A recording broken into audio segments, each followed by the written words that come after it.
Good morning, Europe. Welcome to the program. Our top stories this hour. Comment confusion. Donald Trump manages to confuse even more with flip-flopping comments on Russia. And over in the Cube, our social media news desk. We have the reaction as Donald Trump zeroes in on Montenegro, calling them aggressive and hinting they could start a war. Blasting Brexit. Former UK Foreign Minister Boris Johnson condemns Theresa May's Brexit plan in a scathing resignation speech. Back home, the rescued Thai boys pay a visit to a temple after spending their first night back at home. Count us out. Hungary is withdrawing from a UN migration pact, calling the agreement a, quote, threat to the world. And pranked. Russian pranksters duped two senior EU officials on the phone. Well, we'll let you listen in. Thank you very much for starting your morning with us. Our top story this hour. After days of shifting statements, Donald Trump has now said he holds Russian President Vladimir Putin personally responsible for interference in the 2016 U.S. election. Well, this after the U.S. president sparked fresh confusion by once again appearing to contradict his own intelligence agencies, forcing his press secretary to clarify his comments. NBC News' chief White House correspondent Hallie Jackson has the story. The president publicly putting Vladimir Putin on notice, holding him personally responsible for Russia's attacks on the U.S. election. Because he's in charge of the country, just like I consider myself to be responsible for things that happen in this country. What'd you say to him? Very strong on the fact that we can't have meddling. I let him know we can't have this. We're not going to have it. And that's the way it's going to be. That tougher tone in a new interview with CBS News, coming after yet another Donald Trump translation from what he said to what he meant. Less than 24 hours after the president insisted he misspoke in Finland on whether Russia already interfered with our elections, he said this about whether he thinks the Kremlin still is. Is Russia still targeting the U.S., Mr. President? Press, let's go. Make your way. That's not true. Russia does continue to target the U.S. election system, according to the president's own director of national intelligence, who blasted the Kremlin's attacks with this stark warning Friday. I'm here to say the warning lights are blinking red again. But the press secretary, trying to clean up the president's muddled message, says when he told reporters no, he actually meant go. Time to leave. The first thing that the president said after the question was asked was thank you very much. And then he said, no, I'm not answering any more questions. But why should this president have any credibility to Americans in what he says if, in fact, 24 hours later, or in this case, 3 hours later, the White House comes out and says, just kidding? First of all, that's not what I said. I was interpreting what the president's intention was and stating the administration's policy. The White House acknowledging the Russian threat still exists and explaining the steps they've taken to protect U.S. elections. But to the president's critics, a hollow defense. It sure looked like he was saying no, and it took him a while to respond back. The problem is that's consistent with what he's been saying, you know, again and again and again, that he mistrusts our intelligence services and believes the words of Putin. Well, that was NBC's Hallie Jackson reporting there. Now, America's NATO allies have been in the president's sights once again. Alex in the Cube has been following this story. Alex. It's not been an easy time for a NATO member in Europe, has it, Tessa? Donald Trump's remarks, again, making headlines. Let's just show you why Montenegro is the focus today. Come along with us. We'll show you where it is. It's of great geopolitical importance to Russia, being located here, as you can see, with the influence of Russia being exerted down from the east, but also the pull of Europe from the west. Now, this is of great geopolitical importance to Russia, so much so that in 2016, Russia was accused of supporting a pro-Russian attempted coup in the country. That's something, of course, that Russia denies. So why is Montenegro in the headlines? Well, Montenegro joined NATO, the NATO alliance, in 2017, last year. But in an interview with Tucker on Fox News in the States, Donald Trump was asked why America should send their sons to fight for a small country like Montenegro. Now, Donald Trump, in reply to that, said, OK, yes, I understand the question, and then went on to say about Montenegro, Montenegro is a tiny country with very strong people. They're very aggressive people. They may get aggressive, and congratulations, you're in World War III. Now, why does this matter? Well, the core of the NATO alliance is Article 5. That is, if one country, regardless of how big or small it is attacked, the others come to the collective defense. That's only been invoked once, and it was after 9/11 when nations went to the defense of America. So in this context, people reading this as Donald Trump attacking the fundamental, or at least undermining the fundamental foundation of the NATO alliance. Wes Clark, a former NATO commander, saying Montenegro has been under continuous pressure by Russia for more than a decade. Russia even tried to assassinate their president in his claim here. Trump's comments weaken NATO, give Russia a license to cause trouble, and thereby actually increased the risks of renewed conflict in the Balkans. The Montenegrin Prime Minister did give a comment in Parliament, tweeted here by NBC's Alexander Smith, in which you could say he attempted to spin this ever so slightly. I mean, in his comments here, this is a translation into English, it's not perfect, but saying Montenegrin people are brave, and that in this context, the president was perhaps saying they're strong enough to look after themselves, and you know, they can stand up for themselves. So there's an attempt here by perhaps Montenegrin authorities to try and downplay the extent to which Donald Trump could be seen to be putting them out in the cold. But it's got a lot of people talking, again, raising questions about Donald Trump's commitment to NATO. I just want to bring up this GIF, just to perhaps end on this. This, a scene from NATO summit in 2017. The man he pushes aside, this GIF went viral, is Montenegro's Prime Minister. Well, he hasn't done it literally this time, but some people seeing it as him doing exactly that, this time with his words. What do you think? You can let us know your thoughts using #TheCube. All right, thank you for that, Alex and the Cube team. Now, former UK Foreign Secretary Boris Johnson has used a resignation speech to launch a stinging attack on Prime Minister May's Brexit strategy. Now, speaking in the Commons, Johnson warned MPs that they needed to, quote, save Brexit. Johnson criticized Prime Minister May's strategy, saying she had allowed the Irish border problem to dominate the Brexit debate. It is not too late to save Brexit. We have time in these negotiations. We have changed tack once, and we can change again.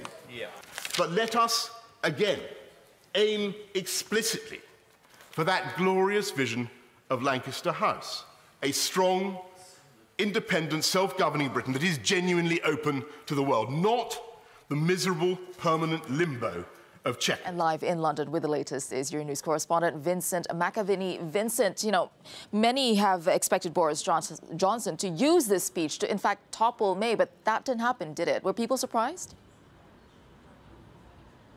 Good morning, Tessa. Well, it was a bit like the big summer blockbuster movie. Lots of hype, lots of promotion, people expecting some big action. But in the end, it was a bit of a letdown for the audiences. Boris Johnson has been very quiet since he sent that stinging resignation letter last week, even hiring a photographer to film the moment that he signed it. Then he had that strange triple endorsement from President Trump. Rumours he was on manoeuvres, and then yesterday he even sat in the seat where Geoffrey Howe gave his resignation speech in 1990, which helped to topple Margaret Thatcher. So we all thought, here we go, a leadership challenge, but in the end, Boris seems to have bottled it. This was a very unusual speech for him. It didn't have the usual bombast and flourishes. There were no jokes. He did heavily criticise the Prime Minister's Brexit plan, but he didn't actually criticise her. He, in fact, praised her, saying she had been courageous and resilient during negotiations. Lots of people surprised at that, to the point where there are even calls in the chamber from MPs of, was that it? Yeah, indeed. Very interesting. I wonder what he's up to next. Now, Theresa May, we know that she's heading to the Northern Irish border, Northern Ireland today. And we know that the Irish border, this is really a sticking point in Brexit.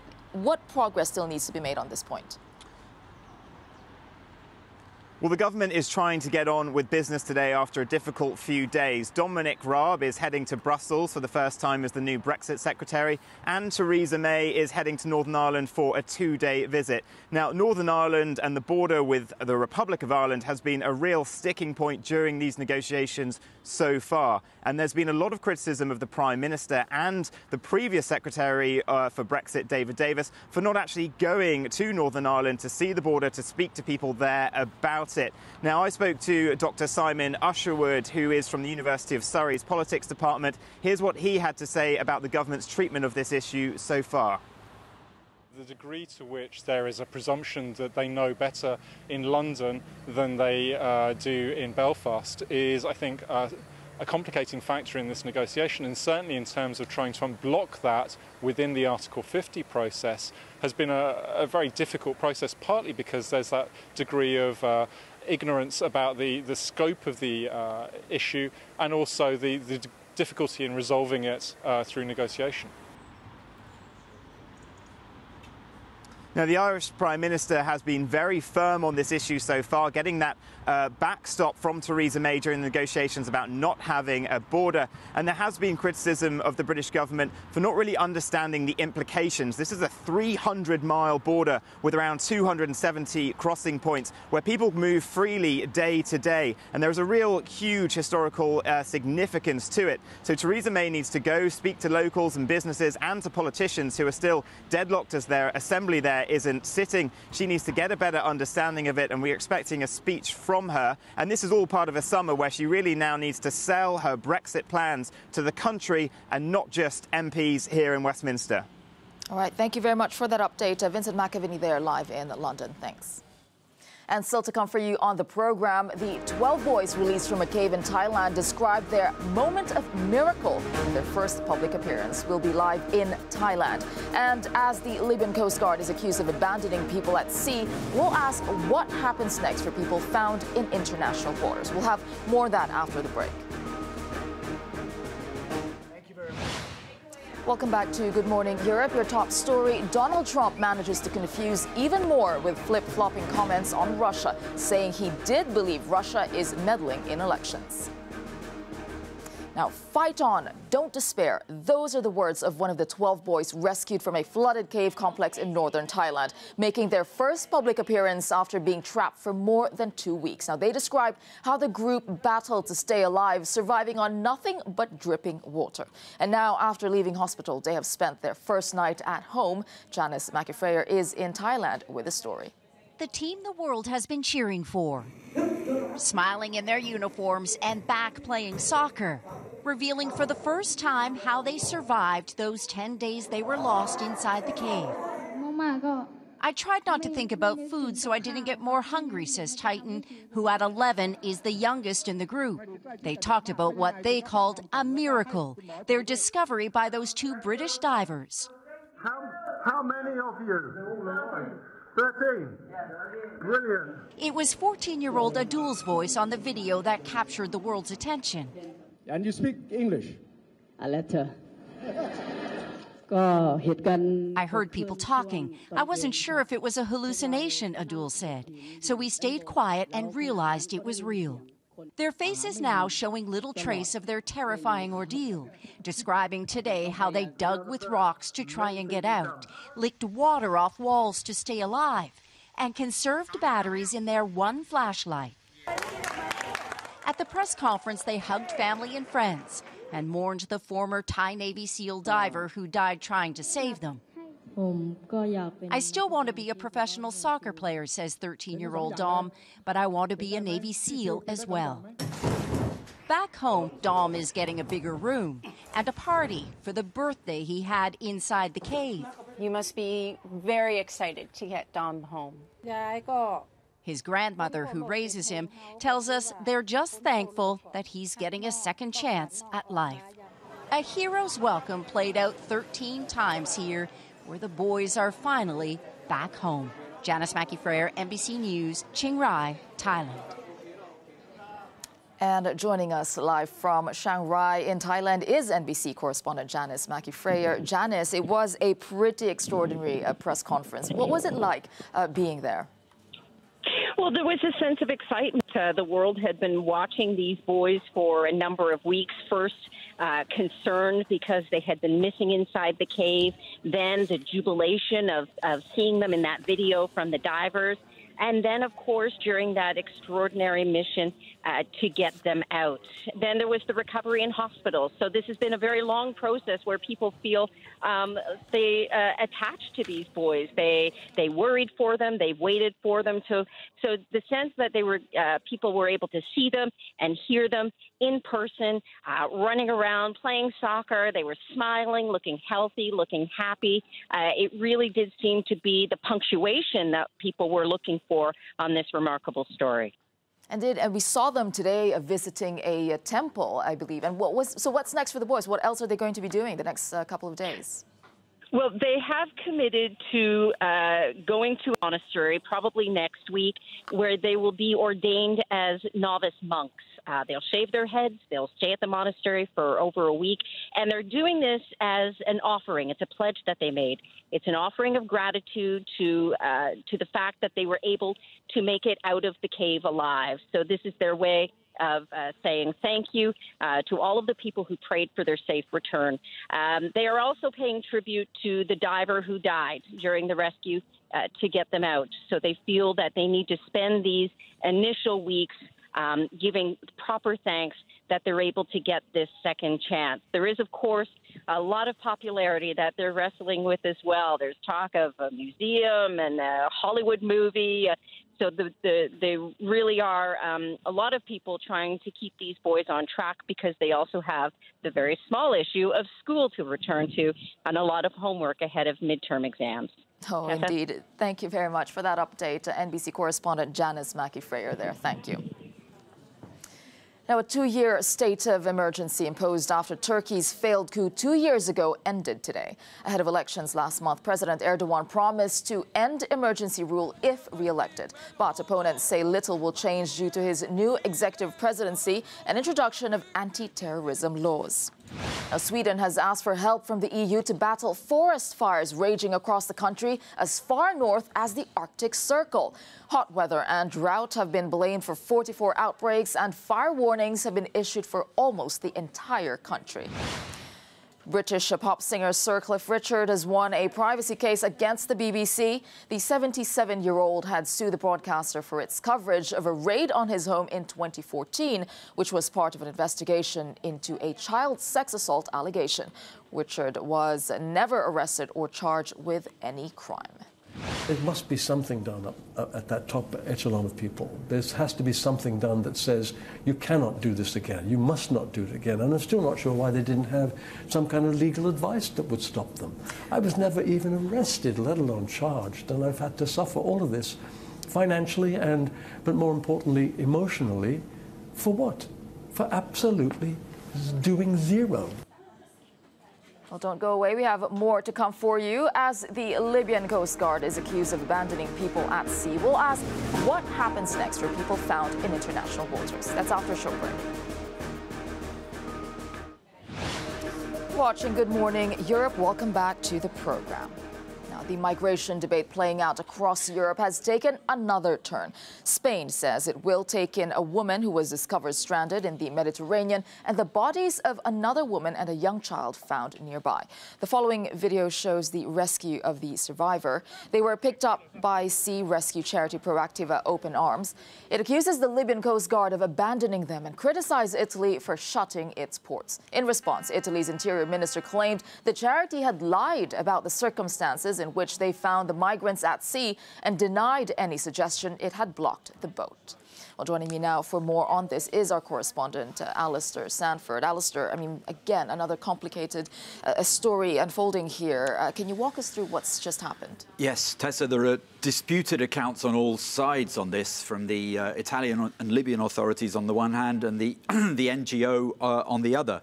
Proactiva Open Arms is a UN-approved NGO originating from Spain, and it rescues refugees from the Mediterranean. It accuses the Libyan Coast Guard of having abandoned this trio that it picked up in the Med. It's taken the 2 bodies and the survivor, a woman from Cameroon. The Libyans deny that, although they've not offered no explanation as to how that they were left in the boat. To add to the confusion, there's been a German journalist on board a Libyan vessel describing an operation in which she praised the Libyan authorities. However, it's now been suggested that that was a separate operation more than 100 kilometres away. But Italy's government has seized on that. The hard-right Interior Minister Matteo Salvini has accused the NGO of lying and of squalid propaganda. It says it found no such people in the Med at all. and it denies blocking the boat from its ports, saying that it only refused them entry to Lampedusa for a lack of facilities. But Open Arms, they distrust the Italian government massively on this, and now they say they're heading to Spain. And the Spanish government has said that it can take this boat into Mallorca. So clearly, the different sides have different versions of what actually happened, or different interpretations of it. So where does the EU go from here? Well, Italy, remember, has vowed to stop the influx of migrants from the Med, and it and Malta have blocked aid groups. It's given aid to the Libyan authorities to handle rescues and take migrants back. That has provoked anger from human rights groups, including Open Arms, saying that Libya is not a safe country. The EU is a bit unwilling to point the finger at Italy. We spoke to the European Commissioner for Migration, who said that everyone must face up to their responsibilities. At the moment, the EU's anti-trafficking mission transfers migrants found at sea to Italy, but Italy is lobbying for a change in the rules on that, and its foreign ministry says it's going to ask Brussels to change the rules so that migrants no longer go automatically to Italy. Just worth noting that overall the number of migrants found at sea at the moment is way down on what it was last year, less than half and less than a quarter of the number found at sea 2 years ago, although, of course, it's still a very serious situation and people are still drowning. All right, well, thank you for following this complicated story very closely for us, Alistair Sanford there. Now, Hungary will quit the United Nations Migration Pact before its final approval. The Hungarian government announced this on Wednesday, adding that the accord posed a, quote, threat to the world. Now, the right-wing nationalist government in Budapest has been one of the strongest opponents to the European Union's migration policy since it fenced off Hungary's southern borders in 2015 to keep migrants out. Well, Hungary's latest move follows the Trump administration in the U.S. that left the UN Migration Pact in 2017. Stefan Grobus spoke to the Hungarian foreign minister about that decision. Hungary has announced that it will pull out of the talks of the United Nations Migration Pact. What problem do you have exactly with the UN Migration Pact? This document remained a very biased and unbalanced document in a way that it tries to portray migration as something good by definition and as a fundamental human right, which it is not. And it only concentrates on the rights of migrants instead of concentrating on the rights of people generally, as it is being written in the compact. But it's a non-binding agreement, right? Whenever a compact is being approved by the United Nations, you can be sure that it's going to be a point of reference when it comes to judgments, when it comes to jurisdiction, when it comes to rulings of the court, be it international or domestic. So it's not that simple to say that it's legally non-binding. The Austrian presidency has pushed the issue of external border control, external border protection to the forefront. The latest EU summit has concluded a deal on this. How do you judge it?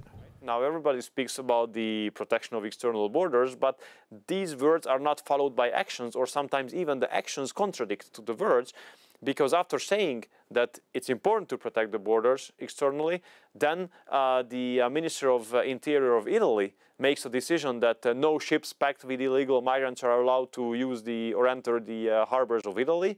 And then instead of being praised or being helped, he is under enormous attack. So the idea now is that has been floated and has been discussed, as you know, is to create disembarkment platforms, hotspots outside of the European Union to start processing asylum seekers there. That would require the cooperation with African countries. Now, so far, not a single African country has agreed to do it. What's next? I agree that that the establishment of such kind of centers must be based upon an agreement or agreements with the host African countries. And I think we have a leverage here because we usually give funding to these countries. And I think we have to stick this funding activities of ours to conditionality. And we have to say, okay, you get this money, but A, you have to carry out reforms through which people will not leave your country. And number two, you have to work together with us, lowering the pressure on Europe. That was Stefan Grober talking to the Hungarian foreign minister there. Well, we have a lot more coming your way, including continuing clashes in Nicaragua between opponents of President Daniel Ortega and forces loyal to him. Now, how did pranksters manage to do two senior European officials? Well, we'll show you that. We'll let you listen, in fact. And as France continues to bask in its World Cup glory, the country's sports minister tells us about its cultural legacy. But before that, we'll leave you with today's no comment from Oregon in the United States, where wildfires managed to spread to about 30 kilometers of land in just 18 hours.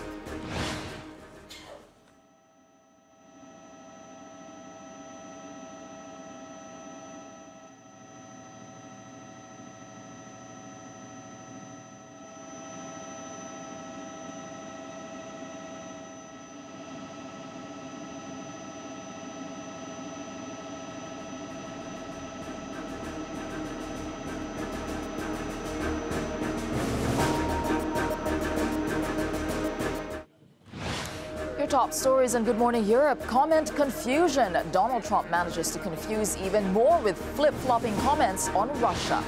Blasting Brexit, former UK Foreign Minister Boris Johnson condemns Theresa May's Brexit plan in a scathing resignation speech. Back home, the rescued Thai boys pay a visit to a temple after spending their first night back home. Count us out. Hungary is withdrawing from a UN migration pact, calling the agreement a, quote, threat to the world. Now, after days of shifting statements, Donald Trump has now said he holds Russian President Vladimir Putin personally responsible for interference in the 2016 U.S. election. Well, this after the U.S. president sparked fresh confusion by once again appearing to contradict his own intelligence agencies. So what exactly is going on? Joining me now is Politico's chief Brussels correspondent, David Herzenhorn. He's been keeping a close eye on U.S.-Russia relations for over 20 years as both a Washington correspondent and a foreign correspondent based in Moscow. Well, David, it seems that even Trump's own people right now are struggling to rein him in. How concerned do you think should his team be about Trump's comments? Well, his team is going to be very concerned about the backlash in the United States. I mean, this is political criticism, even for Donald Trump, that has been quite remarkable. The fierce response to his performance during that news conference in Helsinki, Finland, with President Vladimir Putin. I was there in the room. I don't think anybody misunderstood what President Trump was saying. He was very, very clear. He's now backwalking it, trying to obfuscate, saying that he didn't say what he said. Everybody's clear about this. From the very beginning, he's cast doubt on the findings of the U.S. intelligence agencies when it regards meddling by Russia in the 2016 presidential election. Yeah, and then we see Sarah Huckabee Sanders having to correctly interpret what Donald Trump is saying. But let's look at the Russian side. Now, do you think there's any confusion on the Russian side, them looking at his comments, or is this a win for Putin, in fact? No, I mean, this has been a clear PR win for Putin. There's no doubt about that. But even in Russia, there's been a little trickery with the language and the transcript, the Kremlin trying to sort of tweak a small point where Putin pointed out and said, we held a referendum in Crimea, trying to suggest that the invasion and annexation of Crimea was legal and suggesting that, in fact, Russia was behind that referendum. Of course, we know that it was, but for him to come out and say it was also remarkable. So there's a little bit of backtracking on both sides. But overall, from the Russian side, this was a hugely positive interaction with Trump. Basically, Trump allowing Putin to run the show, to demonstrate and present himself as a leader of a superpower return to the world stage. That's in fact why some of this pushback has been so fierce and strong in the United States. Trump's performance really perceived, not just in the U.S., but in Russia, is quite weak. David, just very, very, very briefly, we don't have much time. Do you think that any permanent damage has been caused by Trump in the United States? Yeah. Contrary to what he was trying to do, the Russia-U.S. relationship is in a lot more trouble. Resolve in Congress now to be tough on Russia is even greater. Any effort at a thaw is going to be much more difficult. All right. Thank you very much for your analysis. Politico's chief Brussels correspondent David Herzenhorn there. Thank you.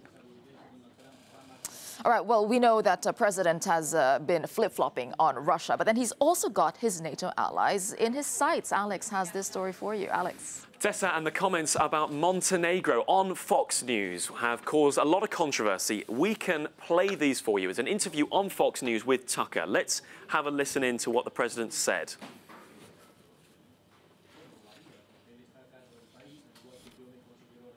Well, we're losing the sound on that one there, so I will bring you up the comment in the context of us why America should come to the defence of NATO allies, small NATO allies like Montenegro. Donald Trump said, well, I understand why people are asking that. He then went on to say, Montenegro is a tiny country with very strong people. They're very aggressive people. They may get aggressive, and congratulations, you're in World War III. So some people seeing this as Donald Trump picking and choosing which NATO allies he'd defend and on what basis. And let's not forget that Article 5 of NATO is at the very heart of the alliance. And the idea there is, however big or small, if one country is attacked, all countries are attacked, and they come to the collective defence. And people pointing out why these comments from Donald Trump are concerning, saying here it's basically saying Montenegro, he's throwing Montenegro under the bus. He's making the US commitment to NATO conditional, and it's making clear his discomfort to Article 5, which is the core of the alliance. A lot of people pointing out that this seems to be Donald Trump striking again at the heart of NATO. Other people, though, including Montenegro's Prime Minister, seem to have played it down ever so slightly, suggesting Donald Trump's remarks come within the wider context of him calling for more nations, including the smaller ones, to pay their adequate share of NATO funding. And also Montenegrin PM saying that Donald Trump was in fact calling Montenegrins brave. So a variety of views, but a lot of people critical, once again, of Donald Trump's comments on NATO. Tessa. All right, thank you for that, Alex and the Cube team. Well, Hungary's far-right Prime Minister Viktor Orban has touched down in Israel, where he will be welcomed by his counterpart Benjamin Netanyahu today. The cozy relationship between the two has come as a surprise to many commentators. Last year, Orban called a Hungarian Nazi collaborator a, quote, exceptional statesman. He is scheduled to visit the Yad Vashem Holocaust Museum later today. And joining us live from Tel Aviv is political columnist Akiva Eldar. Akiva, thank you very much for being with us today. What is the general feeling about Viktor Orban's visit to Israel today? The general feeling among Holocaust survivors, the families, people who still have memories from the horrible events in the 20th century is, I would say, is very bitter. On the other hand, if you look at the polls, Netanyahu, who is an ally of the Hungarians, the Poles, what happened last week when he gave clearance to the Polish people from their contribution to the Holocaust and what happened after, the Likud is getting stronger by the day. So it seems that it doesn't really affect Netanyahu's popularity. Most of the Israelis, they look at the Hungarians and the Poles as well as President Trump as our partners. And Israel is, in the international community, you can say that a beggar cannot be a chooser. We cannot choose our friends because the old Europe, like Germany, Great Britain, France, is very critical about Israel. Ireland just passed a legislation to boycott goods from the settlements. So once people like Orban are willing to come here and to give us a hug, the Israelis are happy. They don't care. We just passed a law which reminds us more and more about the trends in Hungary, and we look like them. All right. Well, thank you for that analysis. Political columnist Akiva Eldar there talking to us from Tel Aviv. Thank you. Thank you. Now, concerns about security have been raised after a Russian prankster duo duped European Commission chiefs into believing that they were speaking to the Armenian Prime Minister. Well, the President of the EU Commission, Jean-Claude Juncker, and EU Foreign Policy Chief Federica Mogherini were targeted in two separate phone calls in early May. The pranksters asked the two a series of leading questions, and in one of them, President Juncker gave his views on Donald Trump's decision to pull the U.S. out of the Iran nuclear deal. Let's have a listen. So this is a major concern for us and for me personally, because I do think that this is a major mistake, the one Trump had made yesterday night. We as Europeans, we are sticking to the Iran deal. France, Germany, Britain, others, including the European Union itself, we will stick to that agreement. And we don't want to destabilize the region. And as Iran is your neighbor, you have the highest interest in having the whole region being stabilized. So we are working in that direction. Well, joining us live from Brussels now is Euronews correspondent Brian Carter. Brian, I mean, this is being seen really as a security breach. What do we know so far? Good morning, Tessa. What we know is that both calls lasted about 10 minutes, and both times Jean-Claude Juncker and Federica Mogherini thought they were speaking with Nikol Pashinyan, the newly appointed Prime Minister of Armenia, who assumed office on the 8th of May. Now, both calls are quite diplomatic. When you listen to them, they talk about improving relations between the EU and Armenia. Perhaps the strongest bit from Jean-Claude Juncker is at some point he seems to imply that Donald Trump is ignorant. He says, I quote, "We have to explain again and again the world to Mr. Trump. He doesn't understand what it's about." The only funny bit that came in the phone call with Jean-Claude Juncker is at some point the man pretending to be Nikol Pashinyan invites him for a barbecue in Armenia, and then they start talking about music, and then the man says that he is talking about System of a Down, which is an American metal band whose members are actually originally from Armenia, and then they play a soundbite for a little sound from the music of System of a Down, and Jean-Claude Juncker says, oh, it's marvelous. And for the story, the song that was played is a famous song called BYOB, or Bring Your Own Bombs, which is actually a protest song against the war in Iraq. The soundbite with Federica Mogherini, nothing really funny in it. It's very diplomatic, and she really stood her ground, saying that the EU would not push Armenia into choosing either between the EU or Russia. Take a listen. On our side, what is clear is that we are not asking for a sort of exclusive friendship. We know that, and we think that you can be friends and partners of many, provided you're free and you're free to make your choices and your policies. And this is our approach. I know it's not the same approach everywhere, but for us it's very important that you feel this freedom and this space of not having to choose one or the other. I think this is somehow a precondition for good partnership. What we know as well is that both pranksters are known as Lexus and Vovan. They're quite known in Russia. This is not the first time that they've done prank calls with world leaders. Some have accused them of having ties to the Kremlin, which they have always denied. What they say they're doing is called prank journalism. It's to have a good laugh, and also, if they can, to get some information. Tessa? All right. Surely they're going to be reviewing security right now. Thank you very much for that, Brian Carter there in Brussels. Thanks. And still to come for you, and good morning Europe. France's World Cup win has revived a discussion on integration and national identity. Our Paris correspondent spoke to the sports minister. And over in the queue, has a Russian warship full of gold finally been found? We'll have the latest for you after a short break. your top story on Good Morning Europe, Donald Trump manages to confuse even more with flip-flopping comments on Russia, saying he did believe Russia is meddling in elections.